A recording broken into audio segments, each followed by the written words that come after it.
Hi friends, welcome back to my YouTube channel. ಎಲ್ಲರೂ ಹೇಗಿದ್ದಾರೆ? ಎಲ್ಲ ಚೆನ್ನಾಗಿದ್ದಾರೆ ಅಂತ ತಿಳ್ಕೊಂಡು ಇವತ್ತಿನ ಬ್ಲಾಗ್ನ ಶುರು ಮಾಡ್ತಾ ಇದ್ದೀನಿ.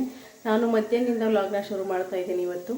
ಇನ್ನು ನನ್ನ ಚಾನಲ್ ಯಾರ್ಯಾರು ಸಬ್ಸ್ಕ್ರೈಬ್ ಮಾಡದೆ ನೋಡ್ತಿದ್ದಾರೆ ಪ್ಲೀಸ್ ಬೇಗ ಬೇಗ ಹೋಗಿ ಸಬ್ಸ್ಕ್ರೈಬ್ ಮಾಡ್ಕೊಂಡು ನೋಡಿ. ಇವಾಗ ನಾನು ಅಡುಗೆ ಮಾಡ್ತಾಯಿದ್ದೀನಿ. ಚಪ್ಪರದವ್ರಕಾಯಿ ಮತ್ತು ಹಸಿರು ಕಾಳು ಹಾಕಿ ಬೇಯಿಸಿಟ್ಟಿದ್ದೀನಿ. ಕಾಳು ಒಗ್ಗರಣೆ ಮಾಡಬೇಕು. ಅವನಿಗೆ ಸಾಂಬಾರು ಮಾಡಿಲ್ಲ, ಅನ್ನ ಮಾಡಿಟ್ಟಿದ್ದೀನಿ. ಇನ್ನು ನೋಡ್ತಾ ಇರ್ಬೋದು, ಸಾಂಬಾರು ಮತ್ತು ಕಾಳು ಒಗ್ಗರಣೆಗೂ ರೆಡಿ ಮಾಡ್ಕೊಳ್ತಾ ಇದ್ದೀನಿ. ಹಾಗೆ ನಿಮ್ಮ ಜೊತೆ ವೀಡಿಯೋನ ಕಂಟಿನ್ಯೂ ಮಾಡ್ತೀನಿ. ನಾವಿವತ್ತು ಎದ್ದಿದ್ದು ತುಂಬಾ ಲೇಟಾಗಿತ್ತು. ನಾನು ನನ್ನ ಮಗಳು ನನ್ನ ಮಗ 3 ಜನ ಎದ್ದಿದ್ದು ತುಂಬಾ ಲೇಟ್ ಆಯಿತು. 8:15 ಇರ್ಬೋದು ಅನಿಸುತ್ತೆ. ಯಾಕಂದರೆ ನನ್ನ ಮಗಳು 4 ಗಂಟೆಗೇ ಏಳಿಸ್ಬಿಟ್ಟಿದ್ಲು. ಅವಳಿಗೆ ವಾಮಿಟಿಂಗ್ ಶುರು ಆಗಿಬಿಟ್ಟಿತ್ತು. ಒಂದು 5-6 ಸರಿ ಜಾಸ್ತಿನೇ ಆಗಿತ್ತು ಅನಿಸುತ್ತೆ. ಅಷ್ಟೊತ್ತಲ್ಲಿ ಅವಳಿಗೆ ವಾಮಿಟ್ ಶುರು ಆಗಿಬಿಟ್ಟು ನಿದ್ದೆ ಮಾಡ್ತಿರ್ಲಿಲ್ಲ, ಹೊಟ್ಟೆ ನೋವು ಅಂತಲೂ ಹೇಳ್ತಾ ಇದ್ಲು. ಆವಾಗ ಅವರಪ್ಪ ನನಗೂ ಮತ್ತು ಅವಳಿಗೆ ಇಬ್ಬರಿಗೂ ಸೇರಿಸಿ 4 ಗಂಟೆ ರಾತ್ರಿಲಿ ಚೆನ್ನಾಗಿ ಬೈದಿದ್ದಾರೆ. ಏನಕ್ಕೆ ಹೊಟ್ಟೆ ನೋವು ಬಂತು ಅಂದರೆ ಅವಳು ಹೊರಗಡೆ ಅಂಗಡೀಲಿ ಏನೋ ತಗೊಂಡು ತಿಂದ್ಬಿಟ್ಟಿದ್ದಾಳೆ. ನಿನ್ನೆ ಸ್ಕೂಲಿಂದ ಬಂದಮೇಲೆ ಅವಳು ಆಟಾಡೋಕ್ಕೆ ಅಂತ ಹೋಗಿದ್ಲು. ಅಲ್ಲೇ ಯಾವಾಗಲೂ ಕುರ್ಕುರೆ ಏನೋ ತಿಂದ್ಬಿಟ್ಟಿದ್ದಾಳೆ.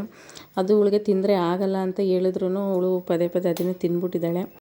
ಈ ರೀತಿ ಇವಳಿಗೆ 3ನೇ ಸಲ ಆಗ್ತಾ ಇರೋದು ಈಗ ಒಂದು ವಾರದಲ್ಲಿ. ಈ 3 ದಿನದ ಹಿಂದೆನೂ ಇದೇ ಥರ ಆಗಿತ್ತು.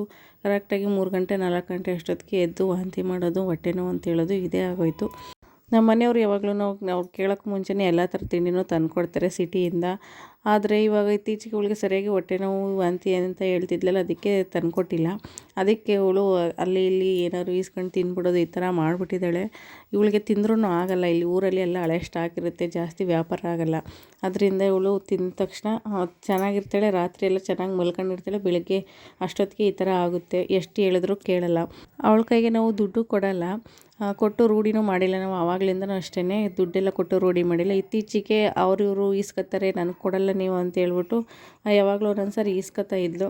ಹಿಂಗೇನೆ ಅಜ್ಜಿ ಹತ್ರ ಇಸ್ಕೊಳ್ಳೋದು, ದೊಡ್ಡಪ್ಪನ ಹತ್ರ ಇಸ್ಕೊಳ್ಳೋದು, ಇವರು ಅಂತ ಹೇಳ್ಬಿಟ್ಟು ಈಸ್ಕೊಂಡು ನಮಗೆ ಗೊತ್ತಿಲ್ಲದಂಗೆ ತಿನ್ಕೊಬಿಡ್ತಾಳೆ. ಮನೆಗೆ ಬಂದು ಹೇಳೋಲ್ಲ ತಿಂದಿದ್ದೀನಿ ಅಂತ. ಬೆಳಗ್ಗೆ ಎದ್ದು ಒಮೆಂಟ್ ಮಾಡಾಗಲೇ ಅವಾಗ ಹೇಳೋದು ಏನು ತಿಂದಿದ್ದೆ ಏನು ಅಂತ ಕೇಳಿದಾಗ್ಲೇ ಅವಳು ಹೇಳೋದು ಈ ಥರ ತಿಂದಿದ್ದೆ, ಇವ್ರು ಕೊಟ್ಟರು ದುಡ್ಡು ಅಂತ. ಅವ್ರಿಗೂ ಹೇಳಿದ್ದೀವಿ ದುಡ್ಡೆಲ್ಲ ಕೊಡಬೇಡಿ, ಈ ಥರ ಎಲ್ಲ ಕೊಡಿಸ್ಬೇಡಿ ಅಂತ ಹೇಳಿದ್ದೀವಿ. ಅವರು ಸುಮ್ಮನೆ ಇದ್ರೂ ಕೆಲವೊಂದು ಸರಿ ಕೊಡಿಸ್ಬಿಡ್ತಾರೆ, ಏನೂ ಮಾಡೋಕ್ಕಾಗಲ್ಲ. ಆಮೇಲೆ ಇವರು ನನ್ನನ್ನು ಬೈತಾಯಿದ್ರು. ಬೆಳಗ್ಗೆ 4 ಗಂಟೆಗೆ ಅವಳನ್ನು ಇಬ್ಬರನ್ನು ಸೇರಿಸ್ಕೊಂಡು ಬೈತಾಯಿದ್ರು. ಮನೆಯಿಂದ ಹೊರಗಡೆ ಬಿಡಬೇಡ, ಒಳಗಡೆ ಕೂಡ ಹಾಕು, ಹಂಗಾದ್ರೆ ಅವಳೇನೋ ತಿನ್ನಲ್ಲ ಅಂತ. ನಾನು ಎಷ್ಟು ಅಂತ ತಡ್ಕೊಳಕ್ಕಾಗುತ್ತೆ ಹೇಳಿ. ಇವನ್ನ ಕರ್ಕೊಂಡು ಇಬ್ಬರು ಕಚ್ಚಾಡ್ತಾರೆ ಮನೆಯಲ್ಲಿ ಇದ್ದರೆ. ಮೊದಲಾದರೆ ಸುಮ್ಮನೆ ಸೈಲೆಂಟಾಗಿರ್ತಿದ್ದ. ಈಗ ಇವನೇ ಜಾಸ್ತಿ ತೀಟೆ ಮಾಡೋಕ್ಕೆ ಹೋಗೋದು, ಹೊಡೆಯೋದು, ಕಚ್ಚೋದೆಲ್ಲ ಮಾಡ್ತಾನೆ. ಅದಕ್ಕೆ ಒಂದು ಸ್ವಲ್ಪ ಹೊತ್ತು ಆಟ ಆಡ್ಕೊ ಬರಲಿ ಅಂತ ಕಳಿಸಿದ್ರೆ ಈ ಥರ ಮಾಡ್ಕೊಬತ್ತಾಳೆ. ಇತ್ತೀಚೆಗಂತೂ ತುಂಬ ಭಯ ಆಗುತ್ತೆ ಏನೇ ತಿನ್ಸೋಕ್ಕೂ. ಈಗ ಬೇರೆ ನ್ಯೂಸ್ಗಳಲ್ಲೆಲ್ಲ ಬರೀ ಕುರ್ಕುರೆ ತಿಂದು ಮಕ್ಕಳು ಸಾಯ್ತಾ ಇದ್ದಾರೆ ಅಂತ ತೋರಿಸ್ತಾ ಇದ್ದಾರೆ. ಅವರಪ್ಪ ಸಿಕ್ಕಾಪಟ್ಟೆ ಹೆದರ್ಕೊಬಿಟ್ಟಿದ್ದಾರೆ, ಏನೂ ಕೊಡಿಸ್ತಾ ಇಲ್ಲ. ಅದಕ್ಕೆ ನಮ್ಮನ್ನು ಕೊಡಿಸ್ಬೇಡಿ ಅಂತಲೇ ಹೇಳ್ತಾರೆ. ಆದ್ರೂ ಇವಳು ಕೇಳಲ್ಲ. ಆ ವೀಡಿಯೋಸ್ ಎಲ್ಲನೂ ತೋರಿಸಿದ್ದೀನಿ, ಅವರು ತೋರಿಸಿದ್ದಾರೆ. ಆದ್ರೂ ಇವಳು ತಲೆಗೆ ಹಾಕ್ಕೊಳ್ತಾ ಇಲ್ಲ. ಈ ಥರ ಎಲ್ಲ ತಿನ್ಕೊಬಂದು ಈ ಥರ ಮಾಡ್ಕೊತಾ ಇದ್ದಾಳೆ.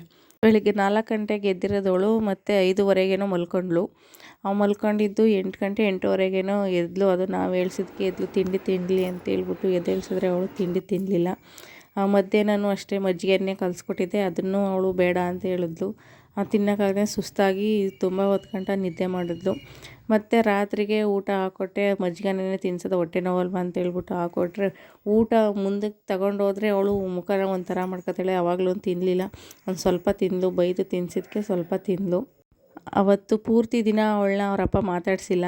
ಈ ಥರ ಮಾಡ್ತೀಯ ನೀನು, ನಾನು ಮಾತಾಡ್ಸಲ್ಲ, ನೀನೇನಾದರೂ ಮಾಡ್ಕೊಂಡು ನೀನು ಇಷ್ಟ ಬಂದಂಗೆ ಮಾಡು ಅಂತ ಹೇಳ್ಬಿಟ್ಟು ಮಾತಾಡ್ಸೋದು ಬಿಟ್ಟಿದ್ರು. ಮಾತಾಡ್ಸ್ತಾ ಇಲ್ಲ ಅಂತ ಹೇಳ್ಬಿಟ್ಟು ಅದು ಕೇಳೋಕ್ಕೆ ಅಂತ ಅಪ್ಪ ಇದೇನು ಅದೇನು ಅಂತ ಕೇಳ್ತಾಯಿದ್ಲು. ಆಮೇಲೆ ತುಂಬ ಹೊತ್ತಾದಮೇಲೆ ಅವರು 9 ಗಂಟೆಗೇನೋ ಮಾತಾಡ್ಸಿದ್ರು. ಇಬ್ಬರು ಚೆನ್ನಾಗಿ ಮಾತಾಡಿದ್ರು. ಮತ್ತೆ ಈಗ ಮಾಡಬೇಡ, ಹಿಂಗೆಲ್ಲ ತಿನ್ನಬೇಡ ಅಂತ ಹೇಳಿದ್ಮೇಲೆ ಸರಿ ಇನ್ಯಾವತ್ತೂ ತಿನ್ನಲ್ಲ ಅಂತ ಹೇಳ್ಬಿಟ್ಟು ಹೇಳಿದ್ದು. ಇವಾಗ ಅವಳು ದುಡ್ಡು ಕೇಳೋಕ್ಕೂ ಹೆದರ್ಕೊತಾಳೆ. ಏನಾದ್ರು ತಗೊಡು ಅಂತಲೂ ಕೇಳಲ್ಲ. ಅವರಪ್ಪ ಬೈತದೆ ಅಂತ ಹೇಳ್ಬಿಟ್ಟು ಏನೂ ಕೇಳಲ್ಲ. ಇವಾಗ ಮನೇಲೇ ಊಟ ಮಾಡ್ತಾಯಿದ್ದಲ್ಲ ಚೆನ್ನಾಗಿ.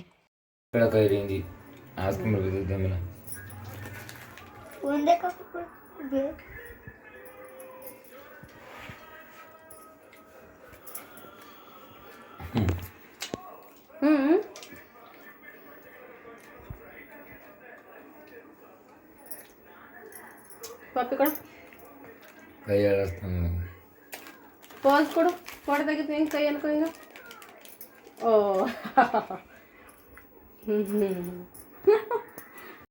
ಇವತ್ತಿನ ಬ್ಲಾಗ್ನ ಇಲ್ಲೇ ಎಂಡ್ ಮಾಡ್ತಾಯಿದ್ದೀನಿ. ಇವತ್ತಿನ ವೀಡಿಯೋ ನಿಮಗೆ ಸ್ವಲ್ಪನಾದರೂ ಇಷ್ಟ ಆಗಿದ್ರೆ ಒಂದು ಲೈಕ್ ಮಾಡಿ, ಹಾಗೆ ನಿಮ್ಮ ಫ್ಯಾಮಿಲಿ ಫ್ರೆಂಡ್ಸ್ಗೂ ಶೇರ್ ಮಾಡಿ, ನನ್ನ ಚಾನಲ್ಗೆ ಸಪೋರ್ಟ್ ಮಾಡಿಸಿ. ನಾಳೆ ಹೊಸ ವೀಡಿಯೋದೊಂದಿಗೆ ಸಿಗ್ತೀನಿ. ಎಲ್ಲರಿಗೂ ಟೇಕ್ ಕೇರ್, ಬಾಯ್.